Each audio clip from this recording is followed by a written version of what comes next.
The following training is sponsored by the Niagara Library System. We serve our member libraries in Niagara, Orleans, and Genesee counties. Please visit your local library homepage and use your library card to get access to streaming videos, downloadable music, audiobooks, ebooks, and even more from the comfort of your own home. Thank you. Hello. So I want to make a quick video today, and I found this op-ed by Chris Steyerwalt. I believe I'm saying his name right. The link is always in the description and right here on the page. But it's talking about media literacy, digital literacy, news literacy in this day and age. So he starts off with a little bit of history. The New York Evening Express was no great shakes as a newspaper, but in 1886, when the New York Times ran the obituary of one of the Express's former owners, Erastus Brooks, it had to give credit where it was due. Its makeup was typographically an abomination, but it always had the news, said the Times. Once, in order to beat his competitors with the results of an important state election in the early 1840s, Brooks hired out a stateroom on a Hudson River steamboat and installed a printing press. Woohoo! By the time the competition's reporters had returned to New York City from Albany to file their stories, Brooks already had the finished product in hand, so he was first. American news business is chock-a-block, full of stories of heroic and sometimes underhanded efforts to beat the competition and get the news to an information-starved public.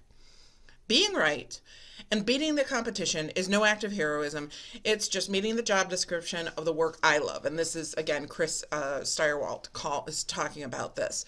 But now, what happens now when there are almost no physical limits to getting and giving the news? Being the first with the account or images of a major news event is a thing of scant value now. What one outlet has, every outlet will have in seconds of each other. Being first can prove to be a commercial disadvantage. Now, he worked in cable news for more than a decade, he says, and a wonderfully misspent youth in newspapers. We have, as he says, which really caught my eye, we have a nation of news consumers, both overfed and malnourished. Americans gorge themselves daily on empty informational calories, including indulging their sugar fixes of self-affirming half-truths and even outright lies, which we're talking about as confirmation bias. Can anyone really be surprised that the problem has gotten worse in the last few years? Bias in the coverage of politics and government is nothing new. Old Erastus Brooks himself was an ardent Whig. He was a frequent candidate for office, but what Chris talks about here is relatively new in the marketplace that offers penalties for reporting the news, but lots of rewards for indulging the consumer's worst cravings. Again, that type of confirmation bias, that clickbait that we get now. Cable news producers work in a world of 15-minute increments in which their superiors can track even tiny changes in viewership. Ratings combined with scads of market research tells them what keeps viewers entranced and what makes them pick up their remotes. It's no different from the pressure online outlets face to serve up items that will generate clicks. So we have clickbait.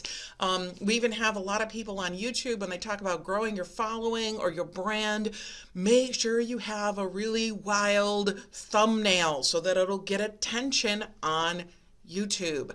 My thumbnails aren't wild. They're just Niagara advertisements because Niagara's the one who sponsors these trainings. So give credit where credit is due. But Chris goes on to say, whatever the platform, the competitive advantage belongs to those who can best habituate consumers with stunted, data-obsessed thinking of our time. That means avoiding at almost any cost, impinging on the reality so painstakingly built around them. As outlets have increasingly prioritized habituation over information, consumers unsurprisingly have become ever more sensitive to any interruption in their daily diet. We have these information silos. We've talked about them in the library school back in the dark ages when I was in library school. That's okay. Information silos. We talk about confirmation bias. We talk about now, he really captured the and let me just scroll back up to make sure. Steyerwalt, I keep getting his last name wrong. Chris Steyerwalt really captured here the essence of the problem. It's not just media literacy, it's not just digital literacy, it's actually getting information that is actually even correct into people's hands is difficult. So the people who are generating the information, he's a reporter, he spent time in newspapers, he spent time on cable news. Even as a reporter, reporters are faced with the difficulty of getting that attention drawn to them. It's that's incredible, and we know about it, but I thought he really encapsulated here. And Mr. Steiwalt goes on to say, while there is still a lucrative market for balanced offering of news and opinion at high-end outlets, much of the mainstream is increasingly bent toward flattery and fluff. Most stories are morally complicated and don't have typical white hats and black hats.